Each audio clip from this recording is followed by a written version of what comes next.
What you're seeing right now is a highly classified group taking over a dangerous criminal group. And trust us, that's just the beginning of the video. The next groups will shock you. And let's start with Delta Force. This is 1st Special Forces Operational Detachment Delta, elite special forces that are involved in counterterrorism, high-risk operations, and daring rescue missions. But don't tell anyone we told you, because the USA will deny these guys even exist.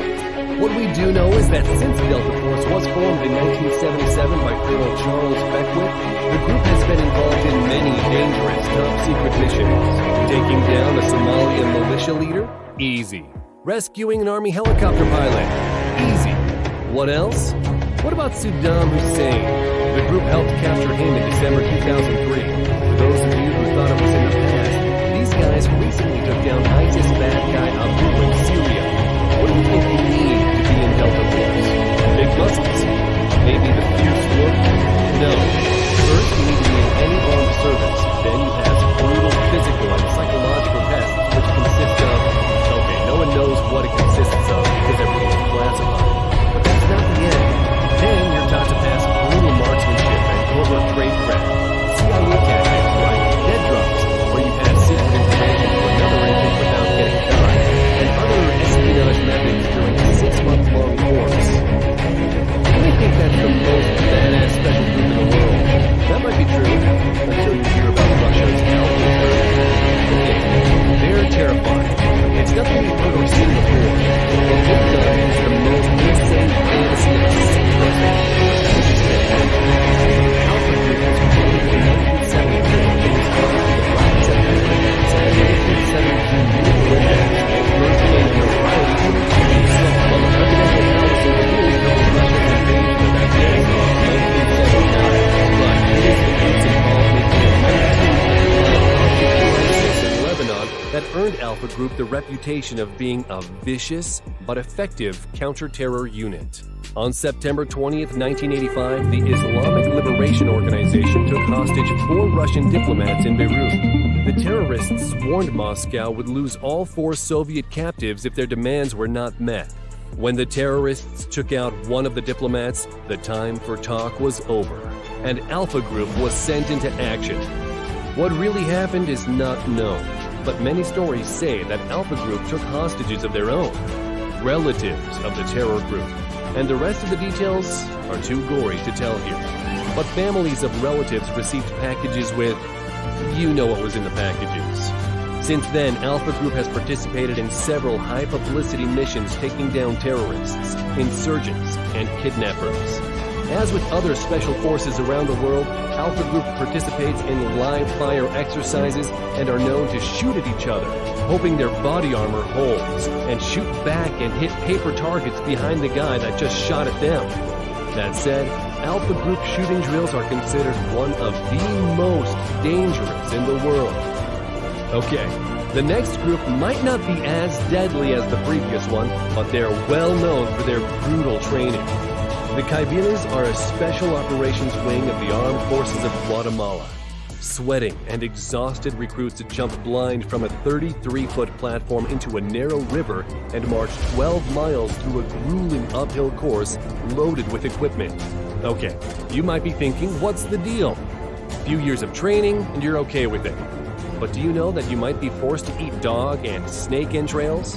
What about to be exposed to tear gas? We might offer something more polite.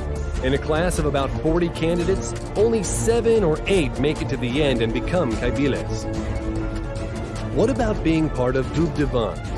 Duvdevan, also known as Unit 217, is the Israel Defensive Forces elite undercover counterterrorism unit. What these guys do is something straight out of some game. They're often disguised in Arab civilian clothes to infiltrate terror cells. It might sound creepy, but in fact, they're trained for it, and in 2017 alone, they conducted over 300 successful missions. And to cover that many missions in 365 days, you need to have a few squads operating independently. The training itself isn't easy, but it's nothing like eating dog entrails. It takes 18 months, and during this time you learn Krav Maga and counterterrorism. But that's not the end. After this, remaining candidates receive another month-long advanced inter-unit counterterrorism course. When the unit is confident in the trainee's abilities as a counterterrorism operator, they begin a 4-month undercover course that includes everything from learning the Arabic language and Arabic traditions and blending in with civilian camouflage. Okay, we all know SAS, the famous game. The Special Air Service is an elite unit under the British Army founded in 1941 as a regiment and later formed again as a corps in 1950. But have you ever asked yourself, what has SAS actually done? Until we go there, did you know that it's highly classified? The British government didn't make any comments due to the secrecy and sensitivity of their operation. But let's get back to their accomplishments. In the 1980s, they rescued 2 hostages in the 1980 Iranian embassy siege. On August 2, 2000, 11 men from the Royal Irish Regiment were taken hostage by Sierra Leone rebels called the West Side Boys. Some of the hostages were released, but threats were made against the lives of the rest. SAS stepped in, and with the help of missiles and machine gun fire, the rebel buildings were cleared and all the remaining hostages were rescued. To successfully perform its missions, the recruits are chosen very carefully. Among 200 recruits, less than 30 finish the training. That's because you need to sit up 50 times in 2 minutes, do 60 press-ups in 2 minutes, run 1.5 miles in 10 minutes and 30 seconds. You're okay with it? Then it's an 8-mile march in 2 hours while carrying 25 pounds of equipment. Then you'll learn some surviving skills, some week-long escape and evasion training, and that's it. Actually, no. We just wanted to make some pause so you can rest. Because at the end of training, there's 36 hours of resistance to interrogation. So these guys were added in Counter-Strike. And we have other guys that were featured there. GIGN is a special forces unit within the French National Gendarmerie, one of the 2 special police forces in France. In 1973, when most of Europe realized regular police could not handle terrorism tactics, GIGN was activated. Since then, they carried out more than 1,000 missions, freed more than 500 hostages, and arrested over 1,000 suspects. Each of the GIGN soldiers you see in service has passed 4 years of exemplary service, after which they passed physical, psychological, and medical requirements. And that's all we know, because much of it seems to be secret. Let's move to the east part of the world. Created in 2002, the Chinese Snow Leopard Commandos are known to perform major counterterrorism missions. It has safeguarded dozens of major events, such as the Beijing Olympic Games, the Boao Forum for Asia, and China International Import Expo.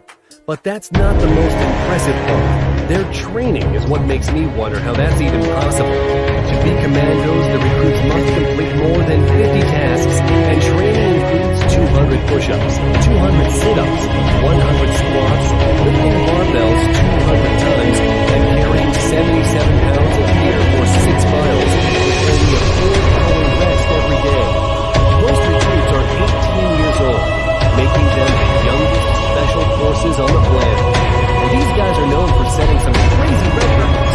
Lai Jidong climbed 59 feet with a rope in around 19 seconds. Zhao Yunheng can take out his gun, remove the safety, aim, and hit the target within 1.5 seconds. And Captain Liu set the record for climbing up to a 5th-floor balcony in just 6.07 seconds. Let's move even more east to Taiwan. Special forces that simply call them Taiwanese Special Forces. Their training is secret. All we know is that it's just so the training must be different.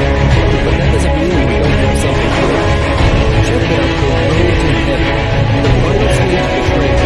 The work to come from candidates must crawl over 165 feet and sharp wall rocks, in nothing but a pair of shorts and jeans.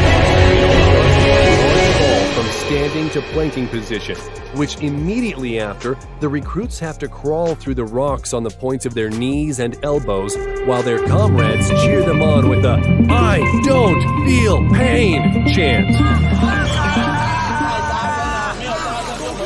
The recruits must be made of stone. I would scream everything except "I don't feel pain." Along the path are 10 stopping points, where the recruit needs to stop and perform an exercise. And you know what's interesting? If an instructor isn't happy with your level of misery, they will tell you to go back and start again. So you better not mess with your instructor during the training. Then the instructors pour salt water over their wounds as a nice bonus. And finally, you're done. You've finished the course. Now you can wear this badass mask. Grazie. But wait, what about the guys on the segways? In Chinese police, police officers in Chengdu City, China, have been given segways as a greener and more efficient way to patrol the city's Junqi Road shopping district. Now it's much easier for the police to catch shoplifters in the area, and a team of 10 officers were out in full force showing everyone their new toys as a warning that if you're going to shoplift, you might get caught. Now just imagine if those Taiwanese